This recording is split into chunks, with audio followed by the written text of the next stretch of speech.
Going to give White Raw a good bit of time to sit back at his base and just replenish. He already has a couple more Colossi out. He already has a good number of Zealots, and he is going to make his way right back across. You were talking about that hit and fourth. He's already got... Love it. He's got one probe on it for the time being. He'll transfer some more over there in a bit. He also has his fifth coming up at the same time that Coco is dropping down his fourth. So White...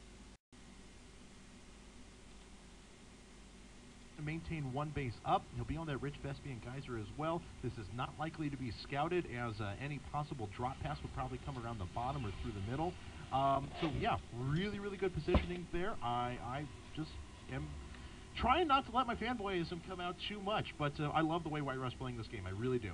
Well, yeah, he's definitely ahead at this point. I wouldn't count Coco out of it whatsoever. We do have High Templar on the way right now, 5 warping in, and ooh, Coco looks like he's going to come real close to scouting that hidden expo, but not quite.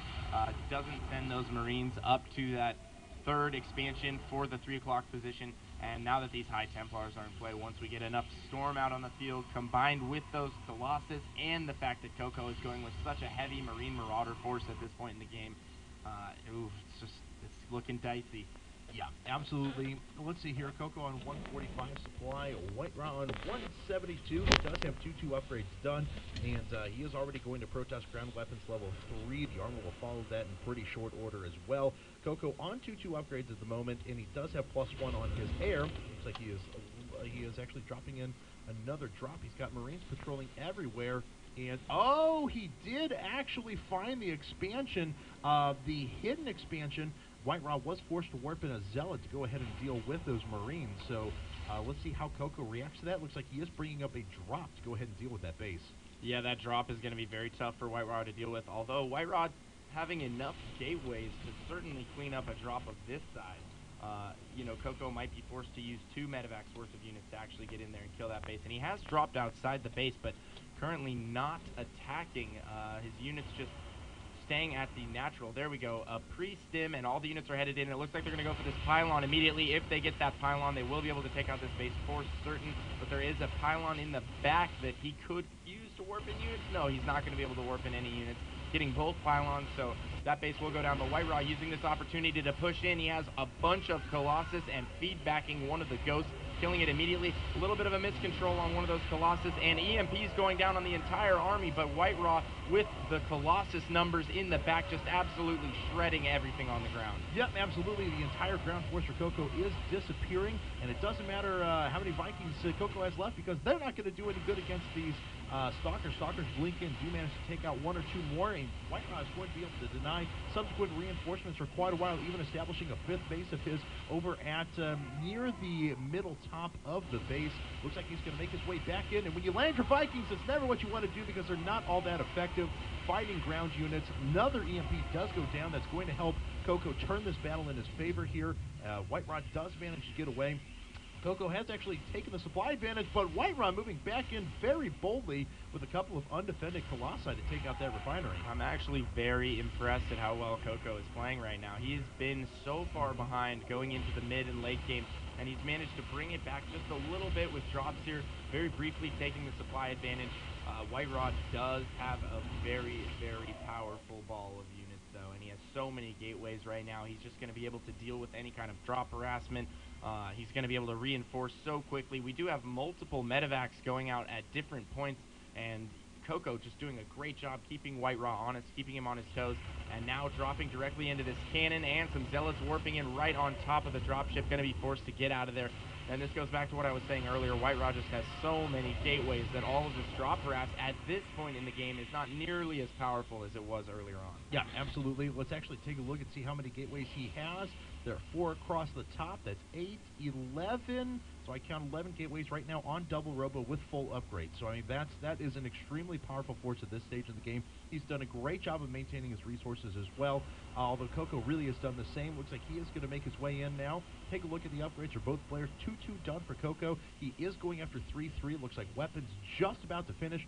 White Raw on the other hand is already at 3-3, and he has a number of Archons in this mix as well. Of course, Archons receiving that buff of becoming a massive unit, not slowed down by concussive shells, makes for a much more effective tank.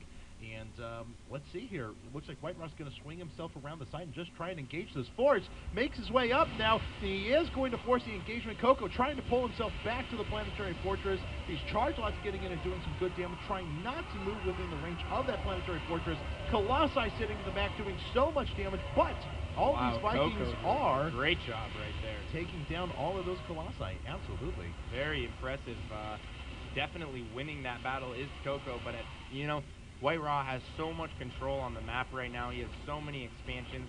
He's currently working off of 5 base, probably going to take a 6th relatively soon here, so it's going to be very difficult for Coco to win this game unless he's able to whittle down one of those expansions and even the playing field. Coco also needs to look to take a 5th here. He is, his 4th base is still not saturated, not even close. So he needs to get that saturated and get a 5th base because his income right now is just not what it needs to be to support the kind of production that he has. He's only working off of 50 SCVs and only working off of essentially 1.5 bases right now. His 2nd and 3rd are getting very close to mined out, and we do have White Raw taking a 6th base up in the 11 o'clock position. It is going to get scouted by Coco, but I don't think there's anything Coco's going to be able to do to kill that, and I don't know if Coco wants to be pushing in right now. He has a very small force, and White Raw pouncing on top of his army immediately. Those Zealots getting into melee range and just taking out all of the Marines and the Marauders. Looks like he's going to lose his Vikings on top of this, and wow, little bit of a blunder there by Coco. Yep, absolutely. And, White Raw, he was even considering right there just going over to a pure Templar and Archon-based army, or a Zealot Archon-based army with Gateway Unit Backbone and things like that, but now has the luxury with killing so many of those Vikings to go right back into Colossi production as well. So it gives him much more versatility. It looks like Coco does manage to make his way out here to the 11 o'clock. And White Raw comes through with a couple of Zealots and cleans up those Marines, so he is going to establish his 6th base.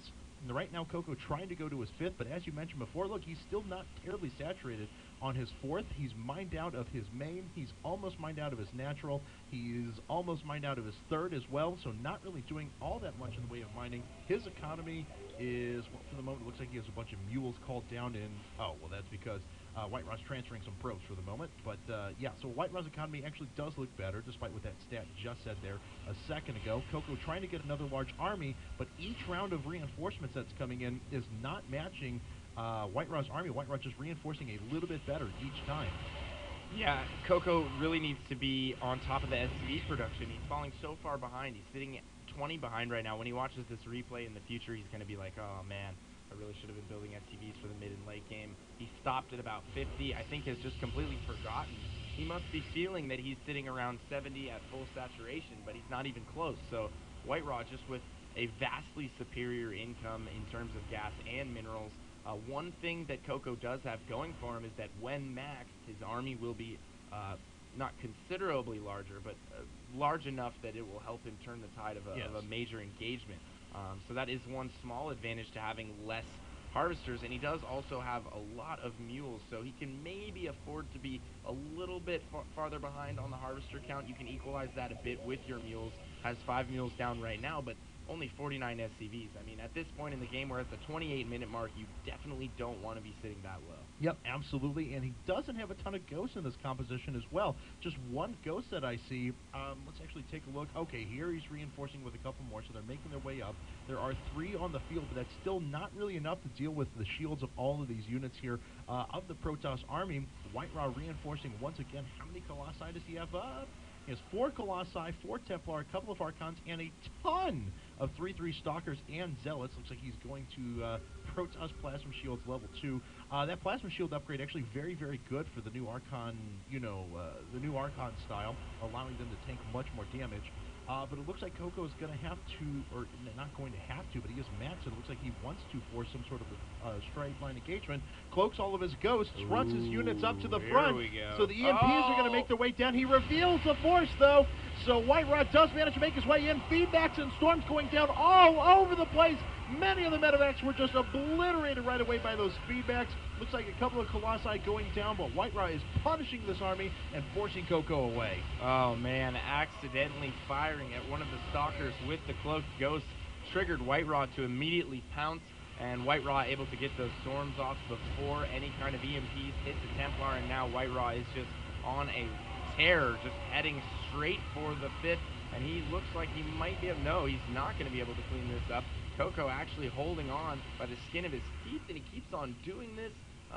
Every time I think he's down and out, I think he's going to get absolutely ran over. He falls back to the Planetary Fortress, uses his reinforcements in conjunction with his army, gets a very good spread, a lot of surface area, and is able to clean up White Raw's army. But the problem is every time Coco attempts to make a maneuver on White Raw's side of the map, he just gets absolutely demolished. We've seen it happen twice already. And what? Coco GG's. Wow.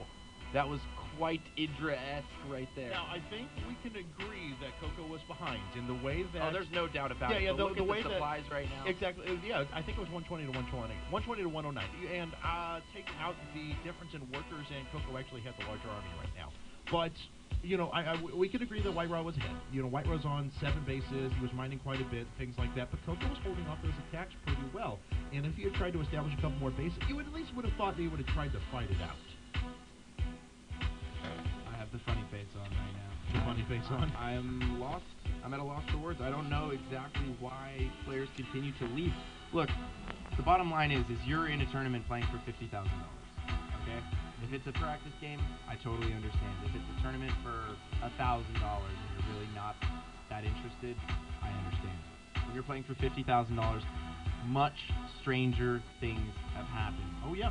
As far as people coming back from a deficit of this size, I mean... I think we can remember Nesty in the GSL last time around came back so many times from games. I'm pretty sure I remember Artosis and Tasteless looking dumbfounded as they sat there and watched Nesty make his way into the finals from amazing comebacks. It's not to say that there was a high likelihood of Coco coming back, but with the way he was managing his drops before, who's to say what could happen if he got off a couple of key drops? Wow. Or something. Anything. Anyways, yep. Regardless of what we think about the situation, Coco did drop the GG, and as we can see, Coco has won the game. So here we are. Great game nonetheless. Very back and forth. Yeah, 31-minute macro game on Terminus. You know, both players going up to 5 bases. White Raw actually up to 7 there at the end. He did have the 7th base on the way. It was done, actually. Yeah. So White Raw certainly with an advantage. You know, that 7th base could have been easily killed. No defenses there. A couple drops, a few good engagements, and you're back in the game. But White Raw, very well played. Had just absolute control over the game, I felt like. Was never really in a position where his lead was jeopardized. There were a few points where he lost his army, but I think he could have afforded to at all the points where he did, in fact, lose. Yeah, absolutely. He was always keeping his resources in good check as well. Even at the end, he was in prime position to just reinforce with a couple more rounds off of that ridiculous number of gateways that he had. So congratulations to White Raw. He takes game number 1. We're going to head into game number 2 in just a second, guys, so don't go anywhere.